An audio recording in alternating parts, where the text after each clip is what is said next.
Chapter number 5 સંકર સંખ્યાઓ અને દ્વિઘાત સમીકરણ.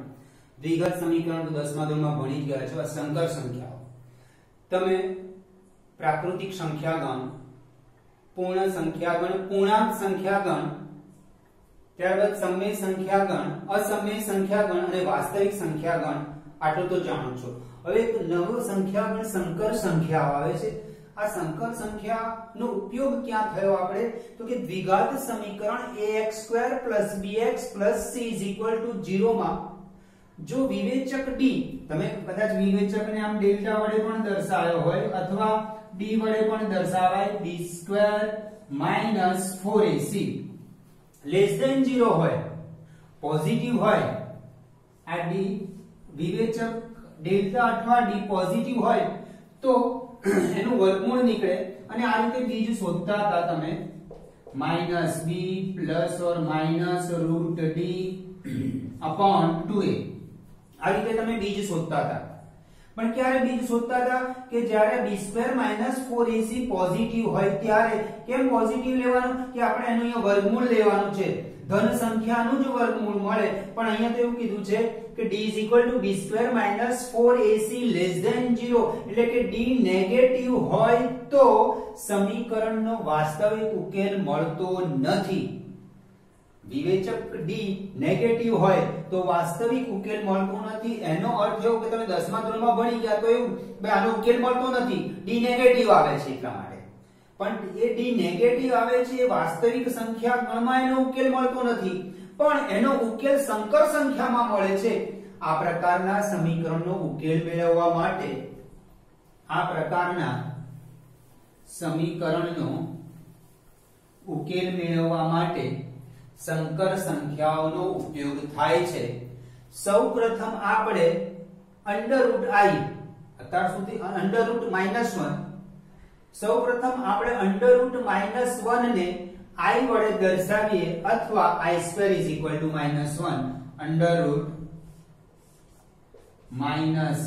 ને i કહીએ.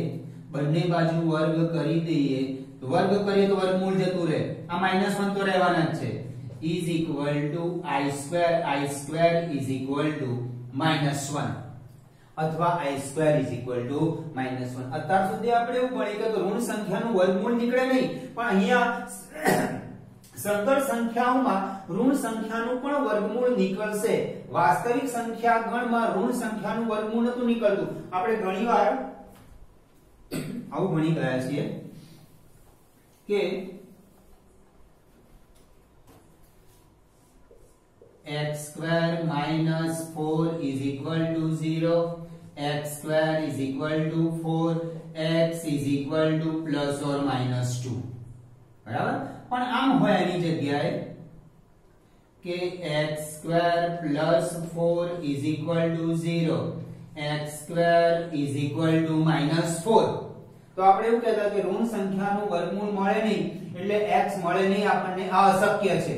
પણ હવે આ શક્ય બન્યું. કેમ તો સંકર સંખ્યા ગણમાં સંકર સંખ્યાની અંદર ઋણ સંખ્યાનું પણ વર્ગમૂળ મળે છે. √-1 ને i વડે દર્શાવાય તો આનું વર્ગમૂળ આપણે x2 = -4 તો x2 = +or -√-4 is x is equal to +or -√-4, x is equal to +or-2, વર્ગમૂળમાં -1 રહી ગયા તો x is equal to +or-2 into y. આપણને જે x ની કિંમત મળે છે વાસ્તવિક સંખ્યા ગણમાં ઉકેલ મળતો નથી, પરંતુ આપણને જે x ની કિંમત મળી એ સંકર સંખ્યા ગણમાં મળે છે અને x નો ઉકેલ આપણને x is equal to +or-2i. 4 નું વર્ગમૂળ તમને ખબર છે 2 અને અંદર રહી ગયા -1. અહીંયા કીધું √-1 ને આપણે i વડે દર્શાવીએ છીએ એટલે કે હવે ઋણ સંખ્યાનું પણ આપણને વર્ગમૂળ મળશે અને એ વર્ગમૂળ સંકર સંખ્યામાં મળશે આપણને. આગળ જો ab belongs to r, r એટલે વાસ્તવિક સંખ્યા હોય તેવી સંખ્યા a + ib ને સંકર સંખ્યા તરીકે વ્યાખ્યાયિત કરવામાં આવે છે.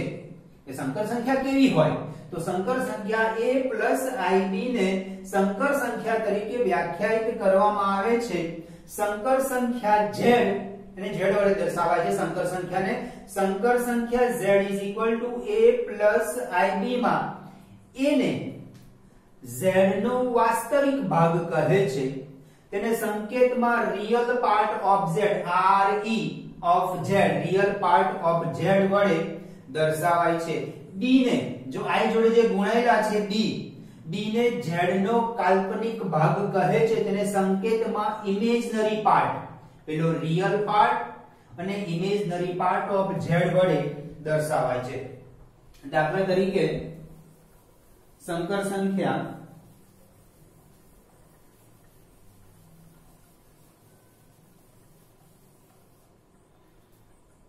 દાખલા તરીકે સંકર સંખ્યા z √5 - 7i આ સંકર સંખ્યામાં a અને b તો બિલોંગ્સ ટુ r જ હોય આ બંને થઈને સંકર સંખ્યા બને છે a પ્લસ ib એ સંકર સંખ્યા છે પણ a અને b શું છે તો એ વાસ્તવિક સંખ્યા છે અહીંયા √5 જો √5 બિલોંગ્સ ટુ r i નો સહગુણક -7 છે -7 બિલોંગ્સ ટુ r તો અહીંયા રિયલ પાર્ટ કયો તો રિયલ પાર્ટ ઓફ z √5 અને imaginary part of z -7 i નો સહગુણક એ ઇમેજનરી પાર્ટ કહેવાય અને i વગરનો પાર્ટ એ રિયલ પાર્ટ કહેવાય રિયલ પાર્ટ ઓફ z એટલે વાસ્તવિક અને કાલ્પનિક ભાગથી સંકર સંખ્યા બની એમાં a એટલે કે i સિવાયનો ભાગ છે એ રિયલ પાર્ટ છે અને i નો જે સહગુણક છે એ ઇમેજનરી પાર્ટ છે જો બે સંકર સંખ્યાઓ z1 a plus ib અને z2 c plus id સમાન હોય તો આ સંકર સંખ્યા z1 અને z2 સમાન હોય તો આના રિયલ પાર્ટ ને રિયલ પાર્ટ સાથે સરખાયો છે a c અને ઇમેજનરી પાર્ટ b છે અને આમાં ઇમેજનરી પાર્ટ d છે તો ઇમેજનરી પાર્ટ ને ઇમેજનરી પાર્ટ સાથે સરખાયો અને b d જો બે સંકર સંખ્યા સમાન હોય તો બંનેનો રિયલ પાર્ટ સરખો અને બંનેનો ઇમેજનરી પાર્ટ સરખો બે સંકર સંખ્યાઓનો સરવાળો ધારો કે z1 a plus ib અને z2 c plus id બે સંકર સંખ્યાઓ છે તેમનો સરવાળો z1 plus z2 નીચે પ્રમાણે વ્યાખ્યાયિત થાય છે z1 plus z2 a plus c plus i into b plus d એટલે બે સંકર સંખ્યાનો સરવાળો કરવાનો હોય તો રિયલ પાર્ટ નો રિયલ પાર્ટ સાથે સરવાળો થાય અને ઇમેજનરી પાર્ટ નો ઇમેજનરી પાર્ટ સાથે સરવાળો થાય અને સંકર સંખ્યા જ મળે બે સંકર સંખ્યાનો સરવાળો સંકર સંખ્યા જ હોય દાખલા તરીકે z1 -3 plus 2i z2 4 7i z1 plus z2 -3 plus 2i plus 4 7i real part આમાં રિયલ પાર્ટ -3 છે આમાં રિયલ પાર્ટ 4 છે -3 plus 4 1 ઇમેજનરી પાર્ટ આમાં 2i plus 2i છે આમાં ઇમેજનરી પાર્ટ -7 છે ઇમેજનરી પાર્ટ આમાં 2 આમાં -7 તો એ બંનેનો સરવાળો -5i i તો લખવાના જ આપણે બરાબર તો બે સંકર સંખ્યાનો સરવાળો સંકર સંખ્યા જ હોય છે અને z1 z2 a c imaginary પાર્ટનો સરવાળો plus i in real a plus c real part નો સરવાળો plus i into b plus d A imaginary part નો સરવાળો દ્વિક ક્રિયા બે સંકર સંખ્યાનો સરવાળો સંકર સંખ્યા થશે z1 plus z2 એ સંકર સંખ્યા z1 અને z2 સંકર સંખ્યા છે તો z1 plus z2 પણ સંકર સંખ્યા થશે ક્રમનો નિયમ કોઈ પણ બે સંકર સંખ્યાઓ z1 અને z2 માટે z1 plus z2 is equal to z2 plus z1 અહીંયા તમે z1 plus z2 કર્યું તમે z2 plus z1 કરો એટલે 4 7i plus -3 plus 2i એનો પણ આન્સર 1 5i થશે જૂથનો નિયમ કોઈ પણ ત્રણ સંકર સંખ્યા z1 અને z1 z2 અને z3 માટે Z1 plus Z2 plus Z3 અહીંયા Z1 અને Z2 નું જૂથ બનાવ્યું is equal to Z1 plus Z2 plus Z3 અહીંયા Z2 અને Z3 નું જૂથ બનાવ્યું એટલે જૂથના નિયમનું ક્રમના નિયમ. હવે તમે જાણો છો પ્રાકૃતિક સંખ્યા ગણ માટે ક્રમના નિયમનું પાલન થાય છે, સરવાળા માટે ક્રમના નિયમનું પાલન થાય છે. પ્રાકૃતિક સંખ્યા ગણ n માં જૂથના નિયમનું પાલન, સરવાળા માટે જૂથના નિયમનું પાલન થાય છે. તો અહીંયા પણ જૂથના નિયમનું, સંકર સંખ્યા માટે પણ જૂથના નિયમનું પાલન થયું. સરવાળા માટે તટસ્થ ઘટકનું અસ્તિત્વ. એક સંકર સંખ્યા 0 i0 એવી મળે કે જેથી z 0 is equal to i સંકર સંખ્યા છે, 0 પણ સંકર સંખ્યા છે, ઇઝ ઇક્વલ ટુ z. દાખલા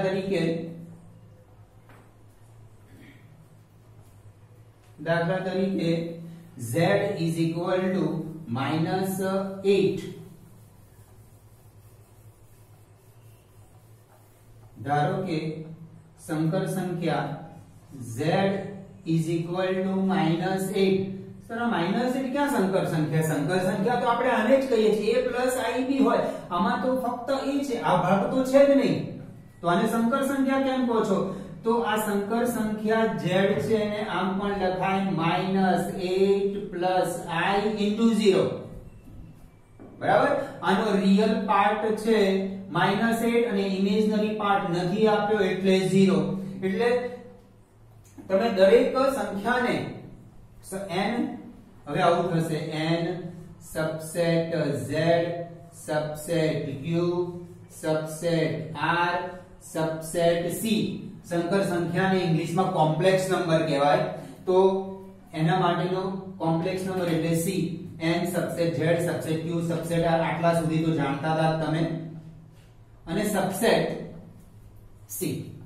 એટલે દરેક સંખ્યા n z q r ને આવી રીતે સંકર સંખ્યાના સ્વરૂપમાં દર્શાવી શકાય. બધી જ સંખ્યાઓ સંકર સંખ્યાની અંદર આવેલી છે. આ z = -8 એ સંકર સંખ્યા છે. તમને લોકો આને સંકર સંખ્યા ક્યાં કહેવાય? આ તો આને પૂર્ણાંક સંખ્યા જ કહેવાય કે, પણ આને સંકર સંખ્યા કહેવાય. a + ib સ્વરૂપમાં આ રીતે લખી શકાય -8 + i * 0. એટલે આનો રિયલ પાર્ટ -8 અને ઇમેજનરી પાર્ટ 0. સરવાળા માટે તટસ્થ ઘટકનું અસ્તિત્વ. એક સંકર સંખ્યા 0 + i * 0 એવી મળે કે જેથી z + 0. આ 0 સંકર સંખ્યા છે.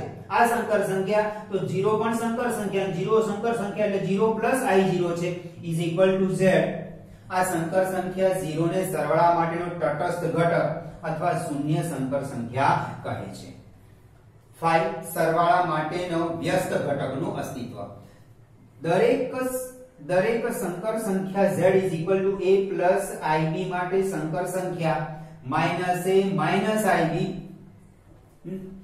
ને સરવાળા માટેનો વ્યસ્ત ઘટક અથવા z નો વિરોધી ઘટક. સરવાળા માટેનો વ્યસ્ત એટલે z નો વિરોધી ઘટક z ± z = 0. આ થયા દ્વિક ક્રિયા, ક્રમનો નિયમ, જૂથનો નિયમ, સરવાળા માટેનો તટસ્થનું અસ્તિત્વ, સરવાળા માટેના વ્યસ્ત ઘટકનું અસ્તિત્વ.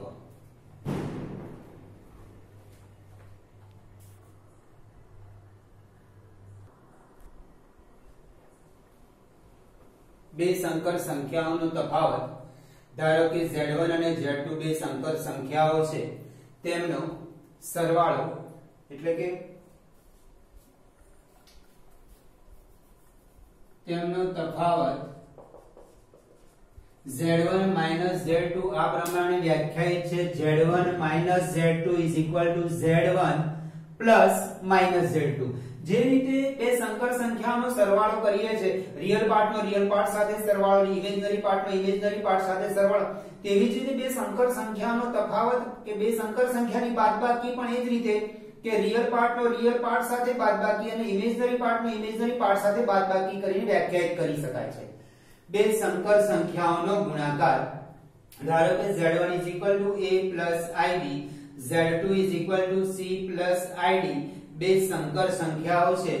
z1 * z2 = a + ib * c + id = a * c - bd + i * ad + bc. હવે આના માટે એક ઉદાહરણ સમજો, તમને વધારે ખબર પડશે કે એક સંકર સંખ્યા -3 + 2i છે, બીજી સંકર સંખ્યા 7 - 5i છે। આ બે સંકર સંખ્યા મારે ગુણાકાર કરવો છે તો બે કૌંસનો ગુણાકાર તો તમને આવડે છે, એ પ્રમાણે જ સંકર સંખ્યાઓનો ગુણાકાર કરવાનો છે। -21 + 15i + 14i -10i², બે કૌંસનો ગુણાકાર કર્યો એ પ્રમાણે જ -21 + 15i + 14i -10i², -21 + 29i -10। આગળ મેં તમને શીખવાડ્યું કે √-1 = i, બંને બાજુ વર્ગ કરી નાખીએ આપણે તો -1 = i², આનો અર્થ i² = શું લખવાનું અહીં આગળ -1, એટલે -21 + 29i + 10, આ રિયલ પાર્ટ -11 + 29i। આ થયો બે સંકર સંખ્યાઓનો ગુણાકાર। બે કૌંસનો જે રીતે ગુણાકાર કર્યો છે એ રીતે જ ગુણાકાર કર્યો છે, પણ એટલું ધ્યાન રાખવાનું i² આવ્યો, i² = -1, મેં આગળ તમને બતાવી દીધું કે i² = -1, √-1 = i લખાય તો બંને બાજુ વર્ગ કરી નાખીએ તો -1 = i², એટલે i² ની મેં કિંમત મૂકી દીધી -1, એટલે આ પણ રિયલ પાર્ટ થઈ ગયો, આ પણ રિયલ પાર્ટ થઈ ગયો, એ બંનેનો સરવાળો થતો તો સરવાળો બાદબાકી થતો તો બાદબાકી કરી દીધી +29i। આ બેનો સરવાળો ના થાય, આ સંકર સંખ્યા આ રિયલ પાર્ટ છે અને આ ઇમેજનરી પાર્ટ છે, અને ભૂલે ચૂકે -99 આવું લખશો નહીં, આ એક સંકર સંખ્યા બની ગઈ। સંકર સંખ્યાઓના ગુણાકારનો ગુણધર્મ। સમૃદ્ધતા, બે સંકર સંખ્યાઓનો ગુણાકાર સંકર સંખ્યા થાય છે, આ બે સંકર સંખ્યા લીધી એનો ગુણાકાર સંકર સંખ્યા થયો। ક્રમનો નિયમ, કોઈ પણ બે સંકર સંખ્યાઓ z1 અને z2 માટે z1 * z2 = z2 * z1 થાય, એટલે કે આ -3 + 2i * 7 - 5i અથવા 7 - 5i * 3 -3 + 2i કરો +2i કરો તો જવાબ -11 + 29i આવે। જૂથનો નિયમ, કોઈ પણ ત્રણ સંકર સંખ્યા z1 z2 અને z3 માટે z1 * z2 નું જૂથ બનાવ્યું z3 = z1 * z2 * z3 અને z2 અને z3 નું જૂથ બનાવ્યું। ગુણાકાર માટેનો તટસ્થ ઘટકનું અસ્તિત્વ, એક સંકર સંખ્યા 1 ને સંકર સંખ્યા કહેવાય, કઈ રીતે? મેં આગળ તમને એક ઉદાહરણ સમજાવ્યું કે -8 સંકર સંખ્યા છે તો તમને એવું થશે કે a + bi સ્વરૂપ ક્યાં છે? આપણે a + bi સ્વરૂપને સંકર સંખ્યા કહીએ છીએ, તો 1 ને પણ સંકર સંખ્યા કહેવાય। 1 = 1 + i0 રીતે લખાય, જેનો સંકેત 1 છે, અસ્તિત્વ ધરાવે છે, જેથી પ્રત્યેક સંકર સંખ્યા z માટે z * 1, આ z સંકર સંખ્યા છે, 1 પણ સંકર સંખ્યા છે, બે સંકર સંખ્યાઓનો ગુણાકાર = z, આ સંકર સંખ્યા 1 ને ગુણાકાર માટેનો તટસ્થ ઘટક કહે છે। ગુણાકાર માટેના વ્યસ્તનું અસ્તિત્વ, દરેક શૂન્યેતર સંખ્યા એટલે શૂન્ય સિવાયની z = a + ib, a પણ 0 નથી, b પણ 0 નથી, એટલે શૂન્ય ના વ્યસ્તનું અસ્તિત્વ નથી, એટલે શૂન્યેતર સંખ્યા, શૂન્યેતર એટલે શૂન્ય સિવાયની સંકર સંખ્યા। સંગત સંકર સંખ્યા a/a² + b² + i -b/a² + b², આનો સ્ક્વેર અને આના a² + b² વડે ભાગી દીધા, + i, આનાથી વિરોધી ચિહ્ન પ્લસ છે તો અહીંયા માઈનસ લઈ લીધું, અહીંયા જો તમને અહીંયા માઈનસ આપ્યું હોય તો અહીંયા આપણે માઈનસ જ લઈ લેવાનું અને અહીંયા માઈનસ જ રાખજો આ પ્રમાણે। અહીંયા પ્લસ છે એટલે આપણે પ્લસ રાખ્યું, i * -b/a² + b² મળે, જેથી z * 1/z = 1, બે વ્યસ્ત સંખ્યાનો ગુણાકાર 1 થાય, તમને ખબર જ છે। આ સંકર સંખ્યા 1/z ને z નો ગુણાકાર માટેનો વ્યસ્ત ઘટક કહે છે। 1/z ને z⁻⁻1, આ z ને ઉપર લઈ ગયો, z ની એક ઘાત છે પણ z ને ઉપર લઈ ગયો એની ઘાત માઈનસ થઈ ગઈ, z⁻⁻1 વડે પણ દર્શાવાય છે। વિભાજનનો નિયમ કોઈ પણ ત્રણ સંકર સંખ્યાઓ z1 z2 z3 માટે a z1 into z2 plus z3 is equal to z1 into z2 plus z1 into z3, b z1 plus z2 into z3 is equal to z1 into z3 plus z2 into z3 વડે દર્શાવાય છે આ વિભાજનનો નિયમ.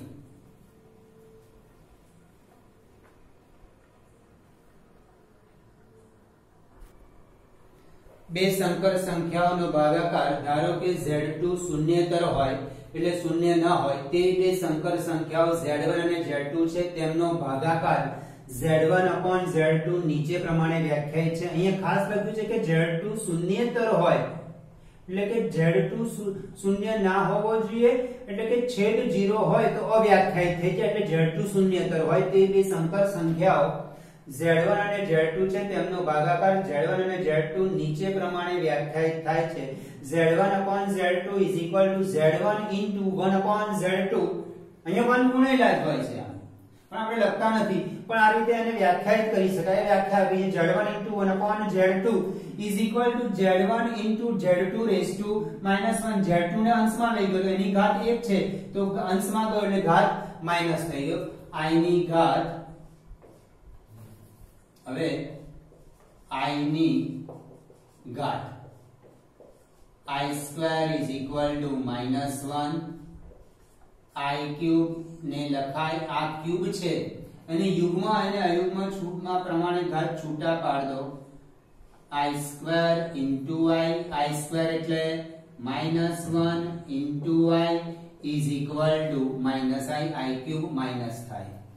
z raised to 6 આ યુગ્મ છે તો આને આ રીતે લખાય i square નો ક્યુબ. આને આ રીતે એટલા માટે લખીએ છીએ આપણે i square ની કિંમત જાણીએ છીએ is equal to -1 નો cube is equal to -1.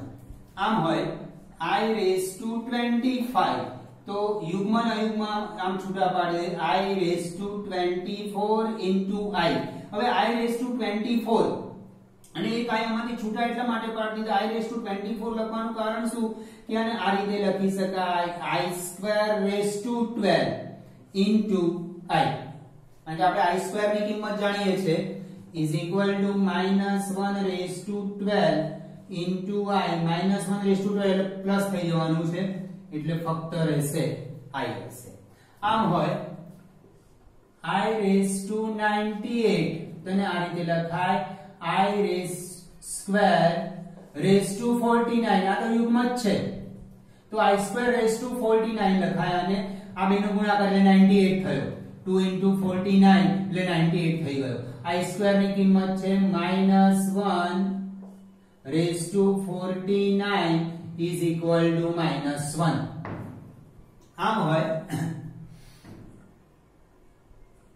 1/i square હોય તો 1/i square એટલે -1 is equal to -1. 1/i cube હોય તો 1/ એક i આમાંથી છૂટો પાડી નાખવાનો એટલે i square થશે into i. દરેકમાં એવું કર્યું અયુગ્મ આપ્યો હોય આપણને તો એક i અલગ પાડી દેવાનો તો મારે તો એક i ની ઘાત થઈ જશે યુગ્મ અને આ અયુગ્મ રહેશે is equal to 1/i square એટલે -1 into i is equal to -1/i. હવે અંદર થોડાક એવા ઉદાહરણ આપ્યા છે કે વ્યાપક રીતે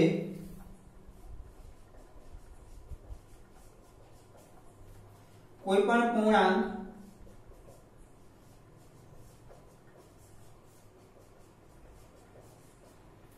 k માટે i raised to 4k. i raised to 4k is equal to આમ લખાય